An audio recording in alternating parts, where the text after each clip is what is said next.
জয়মনি ঘোল থেকে আন্ধারমানিক পর্যন্ত যতটা দেখা যায় চোখে পড়ে শ্যালা নদীর দুধারে তেল জড়ানো গাছের এমন মৃত্যুদশা। সুন্দরবনের সৌন্দর্য যেমন নষ্ট হচ্ছে, তেমনি ধীরে ধীরে জটিল ও কঠিন পরিস্থিতির দিকে এগুচ্ছে এ বনের বাস্তুসংস্থান প্রক্রিয়া। মাটির গুণ যদি নষ্ট হয়ে যায়, সেখানে সে নতুন কোনো উদ্ভিদ গজানোর সুযোগ করে দিবে না। তো আমরা আশঙ্কা করছি যে এই ধরনের কিছু ক্ষতি হবে, যেগুলো আমাদের জন্য ভয়ানক বিপর্যয় নিয়ে আসবে, কারণ সুন্দরবন এমনিতে নাজুক অবস্থা আছে। নদীর তীরের ঘাস গাছপালার সাথে শক্তভাবে লেগে থাকা তেল যেন জানান দিচ্ছে সুন্দরবনের সর্বনাশের কথা।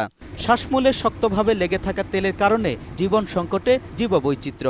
এই শ্বাসমূলে বিদ্যমান ছোট ছোট যে ক্ষুদ্র ক্ষুদ্র যে ছিদ্রগুলো আছে, সেই ছিদ্রগুলো যখন বন্ধ হয়ে যাবে, তখন কিন্তু গ্যাস এক্সচেঞ্জটা বন্ধ হয়ে যাবে, যার একটা প্রভাব উদ্ভিদের উপর পড়বে। সুন্দরবনের প্রত্যেকটি গাছ এই শ্বাসমূলের মাধ্যমে কিন্তু বেঁচে আছে। তো এটি স্বাভাবিকভাবে তাদের জীবনযাপনে বা বৃদ্ধিতে ব্যাঘাত ঘটাবে। বীজে লেগে যাওয়া তেল দীর্ঘমেয়াদী সর্বনাশ ডাকবে সুন্দরবনের। প্রাকৃতিক এসব বনের এই যে বীজ, এই বীজ থেকে সাধারণত বীজগুলো পানি বা বাতাসের মাধ্যমে বিভিন্ন জায়গায় ছড়িয়ে পড়ে এবং সে বীজগুলোর থেকে চারা গাছ কিংবা গাছ ছড়িয়ে পড়ে। কিন্তু তেল ছড়িয়ে পড়ার কারণে, যেহেতু এসব বীজের গায়ে তেলের আস্তরণ পড়েছে, বিশেষজ্ঞরা বলছেন তেলের আস্তরণের কারণে এসব বীজের আর অঙ্কুরোদ্গম সম্ভব নয়।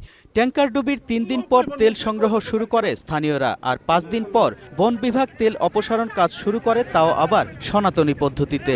দ্রুত পদক্ষেপ না নেয়ার কারণেই দূষণ হয়েছে নিয়ন্ত্রণহীন। একটা তেল যদি 3 দিন ধরে, 3 দিনে মানে 6 বার তার জোয়ার ভাটা হয়েছে, তো স্বাভাবিকভাবে বোঝা যাবে 6 বার জোয়ার ভাটা যদি ওই তেলটা পায়, তাহলে তেল কত দূর পর্যন্ত চলে যেতে পারে। সম্পূর্ণ স্বাতন্ত্র্যে সুন্দরবন একটি বহুমুখী প্রাকৃতিক শৃঙ্খলার চক্রাকার প্রক্রিয়া।